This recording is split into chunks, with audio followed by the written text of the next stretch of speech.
नमस्कार। कभी अपनी सैलरी स्लिप देखी है? उसमें कुछ अक्षर होते हैं, ईपीएफ, पीपीएफ, वीपीएफ। दिमाग घूम जाता है ना कि आखिर इनका मतलब क्या है।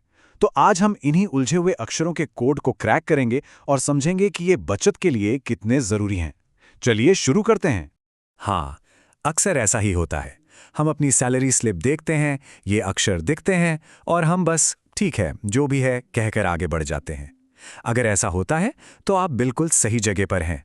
आज इस कंफ्यूजन को हमेशा के लिए खत्म कर देते हैं। तो चलिए एक एक करके इन तीनों से मिलते हैं।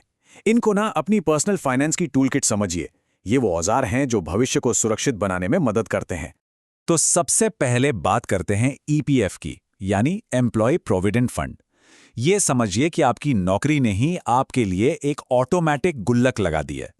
हर महीने आपकी सैलरी से थोड़ा पैसा कटता है और उसमें जमा हो जाता है।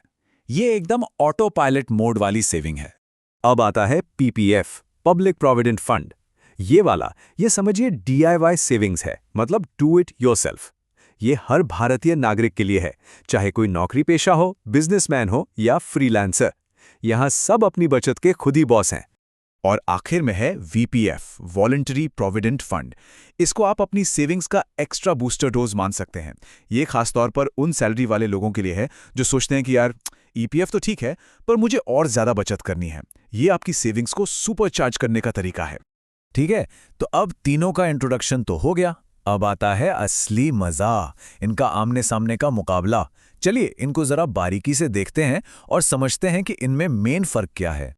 और ये जो चार्ट स्क्रीन पे दिख रहा है ना, इसी में सारे जवाब छिपे हैं। ये हमारे विश्लेषण का बेस है। तो चलिए एक एक पॉइंट को पकड़ते हैं और उसे डिकोड करते हैं। तो पहला और सबसे बड़ा सवाल, कौन इसमें पैसा लगा सकता है? देखिए, ईपीएफ और वीपीएफ जो हैं वो एक तरह का एक्सक्लूसिव क्लब है, सिर्फ सैलरीड क्लास के लिए। लेकिन पीपीएफ वो सबका है। हर भारतीय नागरिक इसमें इन्वेस्ट कर सकता है। अब बात करते हैं कि पैसा डालता कौन है। ईपीएफ में ना ये एक टीम गेम है। मतलब कुछ पैसा कर्मचारी की सैलरी से कटता है और उतना ही पैसा कंपनी भी डालती है। सोचिए, ये तो एक तरह से फ्री का पैसा हुआ। जबकि पीपीएफ और वीपीएफ में इसमें सारी मेहनत खुद ही करनी पड़ती है। सारा पैसा अपनी ही जेब से जाता है। और अब सबसे जरूरी बात, जिस पर सबकी नजर रहती है, इंटरेस्ट रेट्स। तो देखिए, ईपीएफ और वीपीएफ दोनों 8.25% के शानदार रेट के साथ रेस में काफी आगे हैं। वहीं पीपीएफ थोड़ा पीछे 7.1% पर है।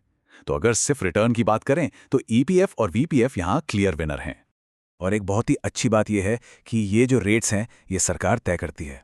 इसका मतलब बाजार ऊपर जाए या नीचे, इस पर ज्यादा असर नहीं पड़ता। एक तरह की सेफ्टी और सिक्योरिटी मिलती है जो बहुत सुकून देती है। और अब इस पूरी कहानी का सबसे बेस्ट पार्ट, इन तीनों में से किसी में भी जो रिटर्न मिलता है वो पूरी तरह 100% टैक्स फ्री होता है। जी हां, एक पैसा भी टैक्स नहीं देना पड़ता। ये एक बहुत बड़ा फायदा है जो लंबे समय में बहुत फर्क डालता है। अब बात करते हैं लॉक इन पीरियड की, मतलब पैसा कब तक जमा रहता है। पीपीएफ में 15 साल का फिक्स्ड टर्म होता है जो एक लंबी बचत की आदत डालता है। वहीं ईपीएफ और वीपीएफ ये तो रिटायरमेंट तक के साथ ही हैं, या जब तक नौकरी है तब तक। हाँ, कुछ इमरजेंसी में पैसा निकाल सकते हैं, पर इनका मेन मकसद रिटायरमेंट प्लानिंग ही है। तो इतनी सारी बातें हो गई, अब आते हैं मुद्दे पर। इन तीनों में से चुनना किसे चाहिए, किसके लिए क्या सही है? चलिए इसे बिल्कुल सिंपल कर देते हैं। ये रही आपकी सेविंग्स चीट शीट। देखिए, ईपीएफ ये तो हर सैलरी वाले इंसान के लिए बचत की नींव है, ये तो होना ही है।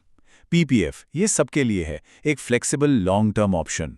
और वीपीएफ ये उन सैलरी वाले सुपर सेवर्स के लिए है जो एक्स्ट्रा बचत करके रिटायरमेंट की प्लानिंग को बूस्ट करना चाहते हैं। तो अब जब ये सारे फाइनेंशियल टूल्स की जानकारी सामने है, तो सवाल ये है कि इनसे कैसा भविष्य बनाना है। फैसला पूरी तरह से आपका है। तो सोचिए और अपनी फाइनेंशियल जर्नी आज ही शुरू कीजिए।